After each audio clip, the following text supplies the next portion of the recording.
बिस्मिल्लाहिर्रहमानिर्रहीम। अस्सलामु अलैकुम वरहमतुल्लाहि वबरकातुहू।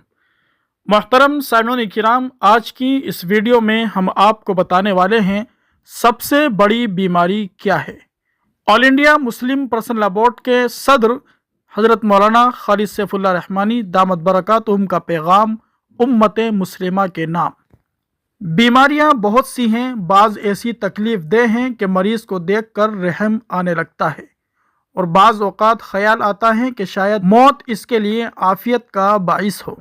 लेकिन एक बीमारी ऐसी है जिसमें इंसान बज़ाहिर सेहतमंद रहता है, खाता पीता, चलता फिरता और हंसता बोलता है, बल्कि बाज़ दफ़ा ऐसी बातें करता है कि अच्छे खासे पढ़े लिखे लोग भी उससे मुतासिर हुए बग़ैर नहीं रहते।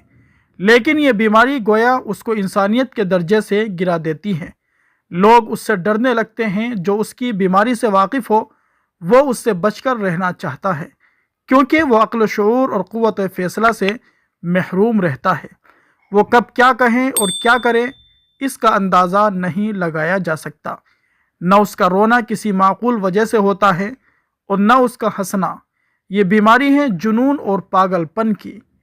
उस बाप से पूछिए जिसके दिल का टुकड़ा इस बीमारी में मुब्तला हो और नंग धड़क गली कूचों में घूमता फिरता हो।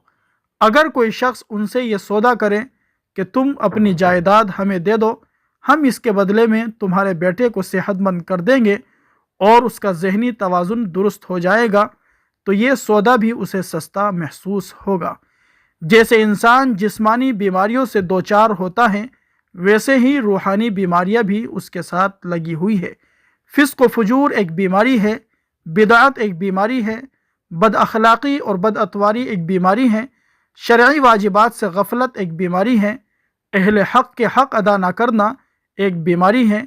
लेकिन इन तमाम रूहानी बीमारियों से बढ़कर बीमारी किसी इंसान का हिदायत से महरूम रहना है, और इससे भी बढ़कर यह है कि एक शख्स हिदायत पाने के बाद फिर हिदायत के रास्ते से हट जाए।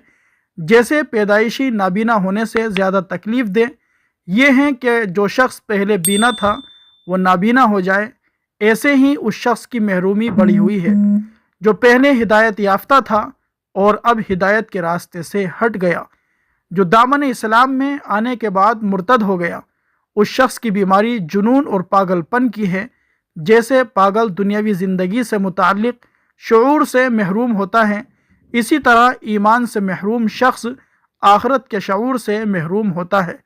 वो जीता है लेकिन उसे नहीं मालूम कि उसको किसने ज़िंदगी अता की, ज़िंदगी का मकसद क्या है और उस ज़िंदगी के बाद उसको कहाँ जाना है। इसलिए जैसे दिमागी जुनून जिस्मानी बीमारियों में सब बीमारियों से बढ़ी हुई बीमारी है, इसी तरह इर्तिदाद तमाम रूहानी बीमारियों से बढ़ी हुई बीमारी है।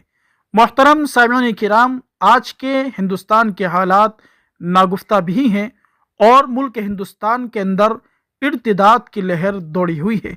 इसलिए ज़रूरत इस बात की है कि हम अपनी भी ईमानी हिफाजत करें, अपने नस्लों की भी ईमान की हिफाजत करने वाले बन जाए। मुर्तद बनाने की एक मुहिम छिड़ी हुई है और तरह तरह के हरबे इस्तेमाल किए जा रहे हैं ताकि उम्मत मुस्लिमा के जवानों को मुर्तद बना दिया जाए। इसलिए नौजवान नस्ल पर ख़ास ध्यान रखने की ज़रूरत है। दुआ कीजिए अल्लाह तबारक व ताला हर तरह के इर्तिदाद से हम सब की हिफाजत फरमाए, बारी ताला ईमान और इस्लाम पर ज़िंदगी गुजारने की तौफीक नसीब फरमाए।